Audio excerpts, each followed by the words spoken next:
Last night's State of the Union is getting rave reviews, and we're fortunate to have with us today Corinne Clifford. She is a White House correspondent that splits her time between D.C.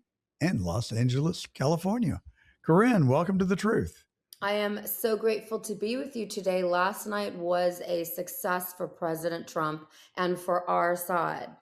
What did you what were your takeaways? Just I 30,000 foot view. I'm in the White House press corps and I really love just listening to President Trump because when you listen to what he says, it is just so phenomenal because he's America first. And that's what we need right now. And I thought it was ridiculous that the congressman from Texas had to walk out of the whole State of the Union in the beginning. And I thought it was ridiculous that this woman from Somalia, Elon Omar, is making fun of President Trump and just yelling ridiculous stuff at him in the middle of President Trump saying, it's time to stop all government corruption, to stop all corruption, to stop the misuse of taxpayer funds.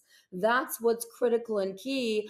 You and I and everyone watching this, we don't want our taxpayer funds misspent anymore. And that's why it's so important to have independent journalists like myself and my friends like Nick Shirley and James O'Keefe and, all the boys from Muckraker that are in Los Angeles this week uncovering the truth about the real election corruption and all of the different ways that U.S. taxpayer dollars are misused and abused. And that's what's critical and key. And President Trump understands that.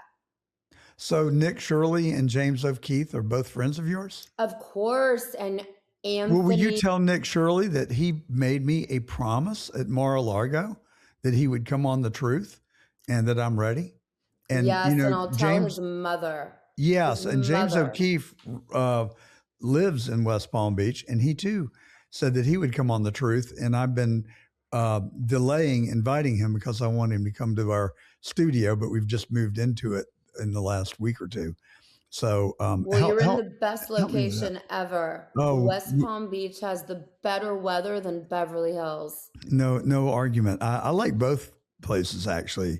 As you know, our son lives in LA and we visit him often, and it's always a pleasure. So, have you?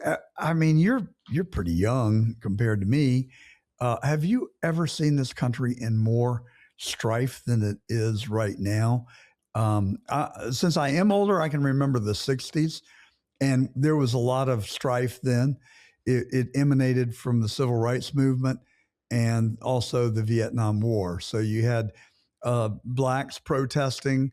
Martin Luther King was advocated peace, and I think that he did a good job of maintaining peace. But violence seemed to follow him most places that he went. And today we know that when we see violence, 7 out of 10 times it's because people are being paid to act out. It's not organic. But the Vietnam demonstrations truly were organic, I believe. And the country was in turmoil in the 60s in a bad way. I thought it would never end. It sort of feels like we're back there now, but not quite to the extent. I mean, we're getting very close, and I'm really grateful that you're willing to admit that. Because just 2 days ago in the state of Michigan, a young man who's 25 years old, he's an American patriot. His name is Jaden Scott. He got his legs crushed by an Antifa group. The Antifa group in Michigan and Romulus, Michigan, was protesting ICE, and he was counter protesting the Antifa group.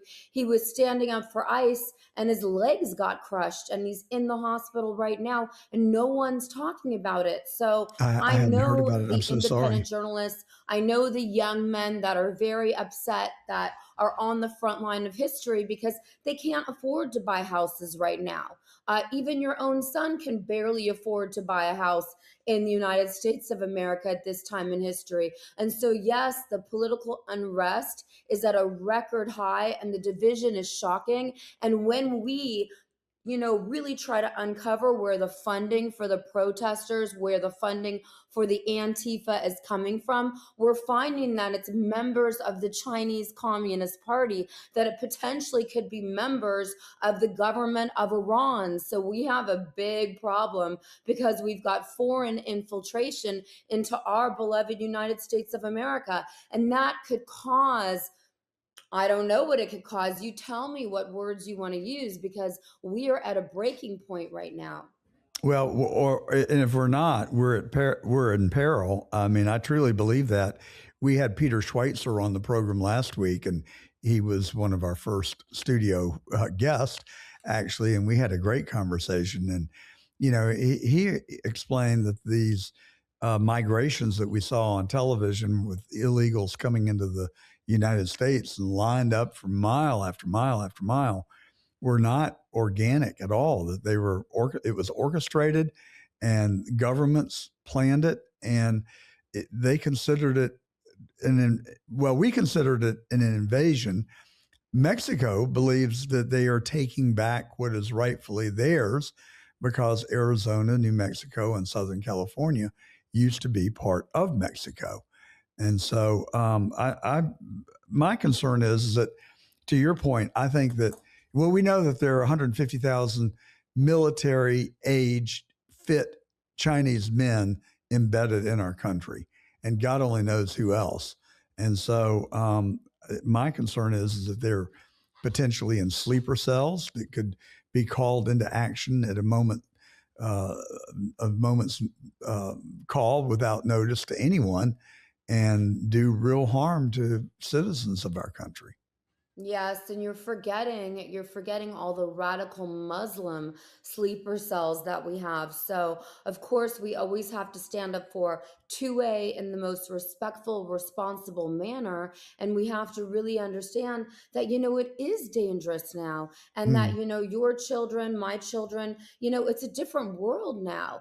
And my daughter just got back from Mexico 7 days ago. If she had stayed any longer, she would be stuck in Mexico. So we do have a very different world, and we need to start really admitting that. And I'm grateful that you're one of the hosts who's willing to talk about this, because mainstream media is ignoring this whole topic. We just saw a grandmother being kidnapped from her home, and I believe she's dead now. So we have major problems happening within the United States of America at this time in history. And that's really one of the reasons why I'm in Los Angeles this week. I'm standing up for Spencer Pratt for mayor of Los Angeles, Alex Villanueva for sheriff, and for my girlfriend that I've known for many years, Elaine Colati, for governor. Now, none of them are announcing that they're Republican or Democrat. All of them are saying that they're independent. So we're going to see a movement happening more of independence, because we're obviously having problems. Democrats are mentally ill, but on our side too, we're not sticking together as much as we should. Yeah, very valid points indeed. You alluded to Nancy Guthrie. Have you been surprised by the level of attention the media has paid to Mrs. Guthrie's disappearance? I am surprised, and I feel like there's something that's being hidden because her daughter was a host of the Today Show. Why would anyone target Nancy Guthrie? I don't understand it still. I That's the haven't studied question. it. It doesn't make any sense. That is the same question that I have been asking. And so I don't know who nabbed her or why. But it is curious to me that Fox, even Fox, have devoted hour upon hour, and there's no new developments. It's just recycling the same news. You have any ideas about what that's about? I Because I mean, that do. makes me worried about Cash Patel, because Cash Patel was a friend to all of us. I used to have Cash Patel's direct phone number. Of course, once he became the head of the FBI, he changed his phone number. And obviously, I don't have direct communication with him. But the bottom line is that there's something really eerie going on, that the local authorities, the FBI, no one can figure out why an elderly woman who was not very wealthy was taken from her own bed in the middle of the night. It's a very dark secret, and I feel like her daughter knows more than she's willing to tell us. I feel like this was an inside job.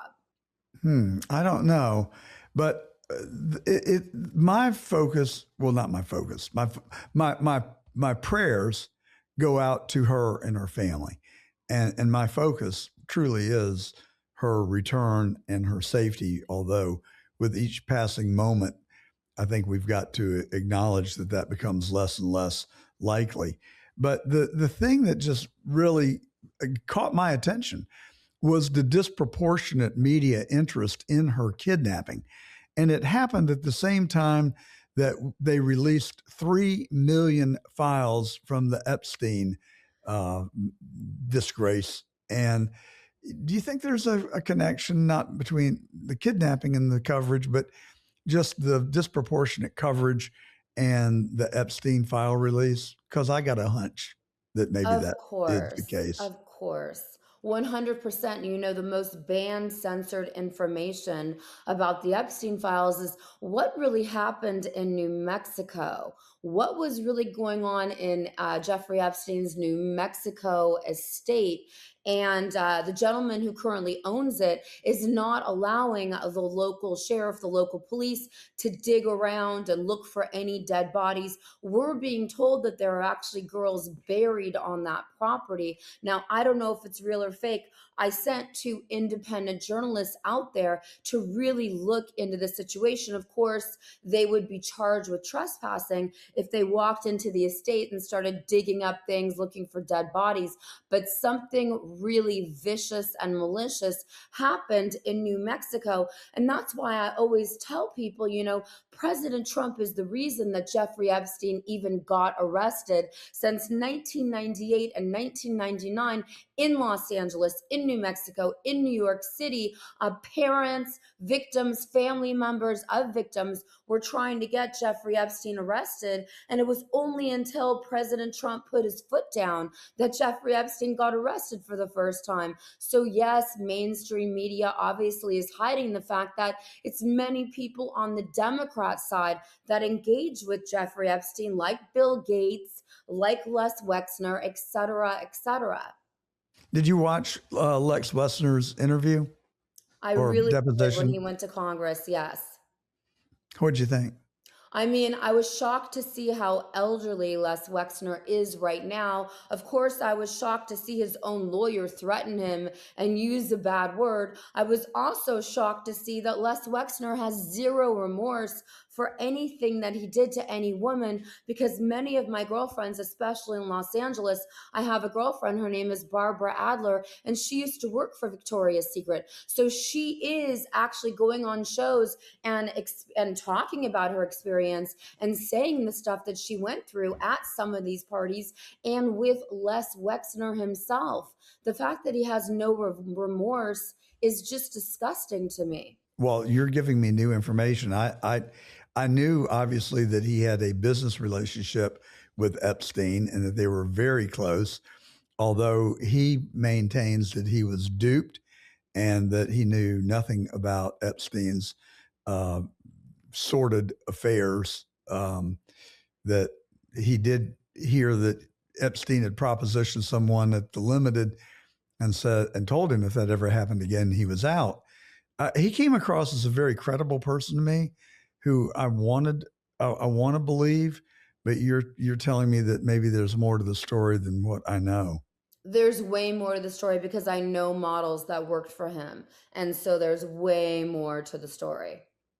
Well, do you? I mean, how much time do you spend in Washington? You're in the White House press pool. How much time do you actually spend in D.C.? I spend most of my time in Washington, D.C., but just because, you know, Spencer Pratt is running for mayor of Los Angeles, Alex Villanueva is running for sheriff, and Elaine Colati is running for governor of California. I've been in Los Angeles for the last 6 weeks, but, you know, most of my time, 90% of my time, is in Washington, D.C., covering Congress, covering Maha, Secretary Kennedy, President Trump, and everything that's happening in Washington, D.C. Right now, it is honestly really cold. If you saw yesterday, the snow, the ice is worse than the snow. I Sure. couldn't even open my studio door the other day. And so I'm in Los Angeles. I'm grateful to be in warm weather, but I'm going back any day now Yeah. because, my Well, priority is to President Trump. but He's the greatest president of my lifetime. oh, totally. I think he's the greatest president of the since the founding of our country. Um, but I've got to say that he's not without fault. I think that he and his administration get a big fat F in their handling of the Epstein matter, and I also think that they get a C minus, maybe a D plus. Well, no, I'm going to say a solid C on their handling of deportation. And the reason I want to talk more about that in a second, but that I love Trump. He endorsed me when I ran for office in Georgia, and I'm totally devoted to him. But that does not mean that I'm blindly loyal and that I'm not going to call balls and strikes. And so when I saw him in the cabinet meeting a couple of months ago, and somebody asked him a question about Epstein, and he said, "What? You're asking me about? We're still talking about that loser? Really?" I mean, that reminded me of Richard Nixon in the Rose Garden during Watergate saying, "Okay, we've been here 25 minutes and we haven't talked about anything but Watergate, and there are a lot more important things to talk about." That's not a good response. It didn't work for Nixon, and it ain't going to work for Trump. So I think that really, if Trump wants to regain whatever credibility he may have lost or reputational harm that he's experienced in Epstein, I mean, nothing has come out of the files that implicate Trump in anything other than just knowing Epstein. But a lot of people knew Epstein because he was out and about. He was a socialite, and he connected people, and so that does not make anyone that knew him guilty. But if going to Epstein Island, that might raise a question or two, or flying on Lolita Express. But even those things don't make the person guilty de facto. So I'm not worried about what's in the files. I don't think I am relative to Trump, but he's not doing himself or his administration any good by covering it up. And that's exactly what we're witnessing. Documents are heavily redacted, and some documents have been deleted from the files after having been released. It's really a cause for concern. I mean, I'm really concerned about President Trump because, we're on the verge of war with Iran, and he has the tariffs. He has so many important topics that he's got to think about. And I feel like he thinks Jeffrey Epstein was, years ago. It's not Trump's fault the way this was released. It's Pam Bondi's fault. I Well, think Pam, no, Pam I'm Bondi is sorry, the that doesn't problem. work. No Pam one's Bondi getting works for arrested. Donald Trump. No one. Pam Bondi was appointed by Donald Trump. She reports to Donald Trump. I'm sorry, that does not get him a bye. Replace Pam Bondi if that's the problem. How about Kash Patel? Where is he in all of this? I mean, I just think they get a solid F, and I'm disturbed by it. And I suspect that one of the reasons that it's being covered up is because Epstein was intelligence, and all this stuff traces straight back to our intelligence community and perhaps Mossad. And I think that, the reason I ask you if you spent a lot of time in D.C., I'm suspecting that you know a lot of people in government. And I say every week on this show, and I have for the last 3 or 4 years, that I think that our United States federal government is rotten to its core. And I'm sick of it. And I want someone to take a big flat fire hose and clean it the hell up. What do you think? I mean, I love the fact that you're so passionate about that, but we have no one taking a fire hose and doing anything. And what I'm seeing That's in the problem. Congress, 98% of Congress is bought, sold, and paid for and or blackmailed. And Now, or the black man. And blackmail now who issue would is have the power to huge. do that? The blackmail issue is huge. And that's what Jeffrey Epstein was doing as an Yeah. intelligence personnel. He Thank was you. blackmailing people. And no one really understands that because mainstream media is not talking about it. But actually, I agree with you. Many times at the White House, when I'm surrounded by this press pool, I'm wondering, who's really CIA, who's really a spy for another country, Exactly. who are Thank you these very people, much. because they don't care about anything and they're not normal and they only ask very baited questions. So Yeah. I do understand, because I'm one of the few America First independent journalists in the White House. John Fredericks, of course, there's a couple others, there's a handful of us. So Well, yes, I Emerald agree with Robinson, you. I don't know if she's in the press corps, but she does a pretty good job of reporting. Who did you say? Emerald Robinson. Emerald. She's very controversial, actually. That's very Yeah. interesting. You know what, Corinne? A lot of people who tell the truth tend to be very controversial because I can't remember what the movie was, but Jack Nicholson said, "Oh, I think it was Jack Nicholson, that you're just like the truth. No, no, truth is like poetry, and no one likes poetry."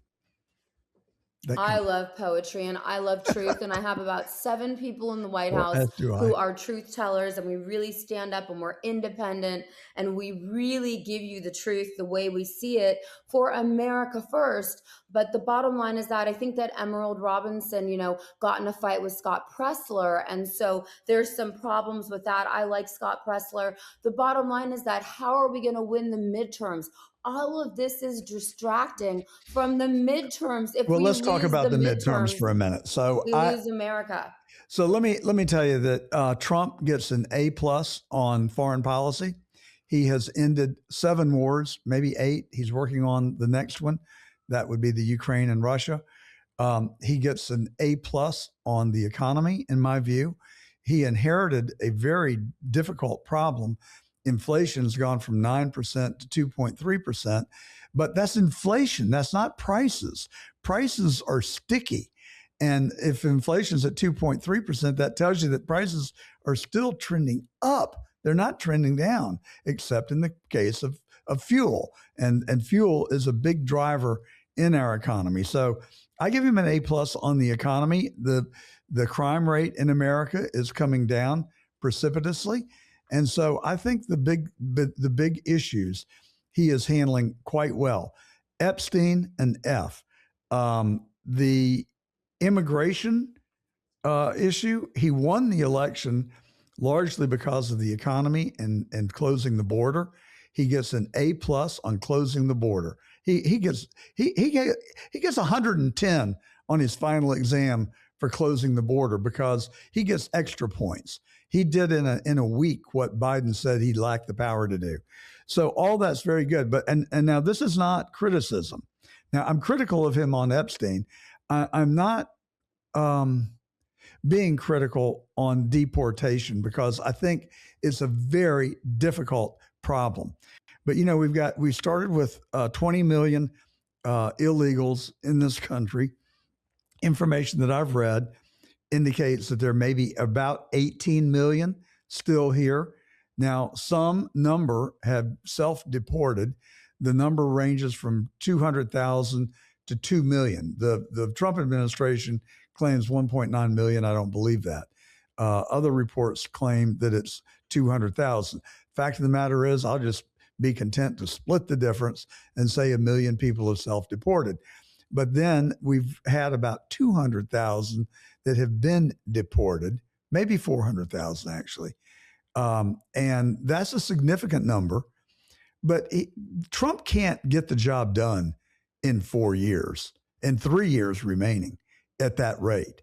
And most of the self-deportations, I think, are going to be would have been the low-hanging fruit. Now, this is the point I'm trying to get to. With all the accomplishments and the reception on Wednesday night or Tuesday night at the State of the Union, OMG, the Congress, obviously the Republicans, love him. But in the public approval polls, Trump is polling between 36 and 40. Those are not good numbers. Worse, his disapproval rating is at 56. Now, you talk about the midterms. That's cause for concern. And I'm here to tell you, it is my considered belief that, and I'm not being critical, again, I support getting illegals out of our country. Make no mistake, I support getting illegals out of this country. The problem is it's messy. The problem is it's difficult. And the problem is we saw 2 people killed by ICE on live television. Now, regardless of what you think, and I err on the side of the police officers, especially with the woman. She used her car as a lethal weapon. I'm sorry, she's dead. She made a choice, and it was a fatal one. The guy is a little closer case because they knew he had a handgun. One of the officers actually removed the handgun just a split second before he was shot and killed. I think that the guy did not wield the gun. I think that's going to be a tougher one. And so my point is, people like you and I, we study that stuff. I mean, I've watched those videos 10 times each. I feel like I got a pretty good sense of it. Most people don't. And they just read a headline in the mainstream media and they draw a conclusion. And in this case, it is hurting President Trump. So I have authored the Gordon Plan for Sensible Deportation. And I think that we have a chance of flipping the whole story on the Democrats, but rounding them up and being inhumane. I'm sorry, it's a difficult problem. I get it. But this inhumane treatment of people, like the guy in Palm Beach, who's general manager of Beach A, got stopped in a traffic stop, turned over to ICE, and he spent the next 3 days in Alligator Alcatraz eating off of a cardboard box on a cement floor after having been the general manager of Beach A for 20 years and a contributing member of our society and a good member of the local community. Thousands of people wrote in protest. Liberals, conservatives, Democrats, Republicans, billionaires, ordinary people. It's not helping President Trump. We've got to come up with another strategy. So, can I just take one more minute? I'm supposed to be asking you the questions, and I'm just sitting here filibustering. I think that we should turn all those COVID vaccination centers that you may or may not have gone to. My wife and I did. Regrettably, we went to Fort Lauderdale, and I got 2 jabs. Wish I hadn't. But we could turn those into guest center registration facilities and send the word out. Everybody who's in this country illegally has to report to one of those places and register. Name, address, birth date, any identifying information that they've got, country of origin, residence at home in the country of origin. And we offer to vet them. Now, if you came here in the last 5 years, no questions asked. Sorry, you got to go. You're going home. If you've been here 5 years, we will vet you. We will vet you in your country of origin. We'll vet you here. If you are employed, if you have not committed any crimes, if you have any glue at all with our country, maybe children or aunts or uncles, relatives, we're going to give you a Trump visitor's card, good for 3 to 5 years. And the benefits of that are that you also get a Social Security number and you sign an agreement that you will not attempt to register to vote and you will not avail yourself of any human services. But we will try and come up with an insurance plan that is affordable that you can pay for. Then at the end of 3 to 5 years, we make a decision. Policymakers have an opportunity to make a decision on what to do. But it's not a pathway to citizenship. It is not amnesty. It's just a chance at the American dream while we sort this out. But then if you don't register and you get picked up or stopped for a traffic ticket, no questions asked, no due process, straight home you go. What do you think, Corinne? I mean, that sounds incredible. And I think that Trump would do it if you would just go talk to him. And I think that Tom Homan is ready to make some major changes. You know, he's incredible. I've interviewed him so many times, but we haven't even deported the Haitians that were eating Why? Why? cats in What I Springfield, am mad as Ohio. hell You know, about so the Haitians. Why? It's just crazy that we're not doesn't make sense. responding with force and vigor. Why haven't we deported the people that we were supposed to be deporting? It's been almost a year, and we have what, 20 million people to deport? We have to deport 1 million people a month. And so it's It's not because possible. obviously the liberals stop us, the activist judges stop us. So I think you should get a meeting with President Trump and give him your ideas. Well, I don't have him on speed dial. He has not been very gracious towards me since I lost the election for Attorney General. But I do have ways to get him the white paper, and I intend to do that once it's polished and ready. You know, I was on John Fredericks yesterday, or actually earlier this week, and I kind of laid this out. Fredericks was very uncharitable towards me and my plan. He said, "Oh, you're just a softy. You're just one of those bleeding heart liberals that wants to get just call it what it is. You want to give them amnesty." And then I've sat there and kind of took it. I pushed back as I could, but then after I finished the interview, I listened to the show. Oh my God, John Gordon was vilified for the next 45 minutes as being a softy and a rhino, for God's sakes. And I really took exception to that. And it's not that I'm taking up. This is the thing that people don't seem to have the capacity to grasp. I'm not taking up for the illegals. I'm taking up for Donald Trump and the midterms, because if we don't get it right, we are going to lose. And people better, by God, realize the reality that we're faced and stop all the emotionalism and the catchphrases and realize that this issue, the very issue that got Trump elected, is the same issue that is going to cost us the United States House of Representatives if we don't figure out a better answer. I mean, I feel like it's deeper. I feel like there's very serious election corruption that we need to solve. We need to go to paper ballots, hand count the votes, 72-hour voting, and we need to go to audit of the vote with concerned citizens and independent journalists like myself and like you, being able to witness the audit of the vote. I think that's what's going to have to happen. And hopefully, Tulsi Gabbard will get somewhere with exposing the election corruption. But, you know, the next election is June 2nd. Well, there's elections happening It's right just around now the in corner. March, but then June 2nd and November Absolutely. 3rd. So we're running out of time. Why do you think Tulsi Gabbard was in Atlanta rather than Pam Bondi? What do you infer from that?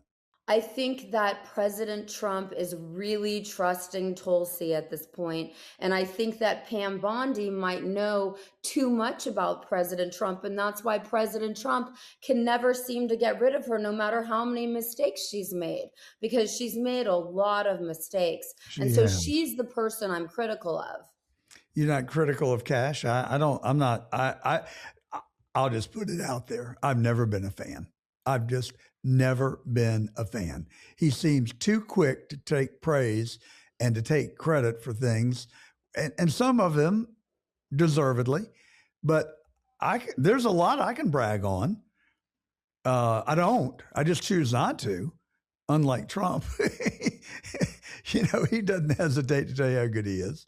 But I mean, yeah, I know Cash personally, and so tell we me, all had his phone number in the beginning. Of course, he changed his phone number, and he is really, he does have an ego, and he is not getting much done. And so the proof is in the pudding. Let's see what actions he's taking. But I do think President Trump does need to replace Cash Patel, and I do think President Trump needs to replace Pam Bondi, and I think he has them there right now because they've been loyal to him for all these years. Honestly, Pam Bondi is loyal to him and Cash Patel is loyal. but I've got this suspicion that it may not be totally their fault. I mean, we've seen it. We've seen this played out over and over and over and over again. People that seem to have the right values, the right chutzpah, get into the job, and then all of a sudden it's like Patrick Swayze in that movie Ghost jumped into the body of Whoopi Goldberg. You remember that scene? It feels like somebody's jumped into the body of Pam Bondi and Kash Patel, and they started out as patriots and truth tellers, and they end up sounding like worn out bureaucrats. And I just wonder if they're not either scared, compromised, or blackmailed. Ooh, that's deep. They're probably blackmailed. Most of us are blackmailed. I myself have been almost blackmailed 3 times in Washington, D.C. So you have to be very careful what you do in Washington, D.C., where you go, who you hang out with. And so that's why, D.C., you have no friends in Washington, Hmm. D.C. Everyone knows that. Well, so I have advocated, this is Gordon Plan 2, that we have a 90-day amnesty program and amnesty and forgiveness.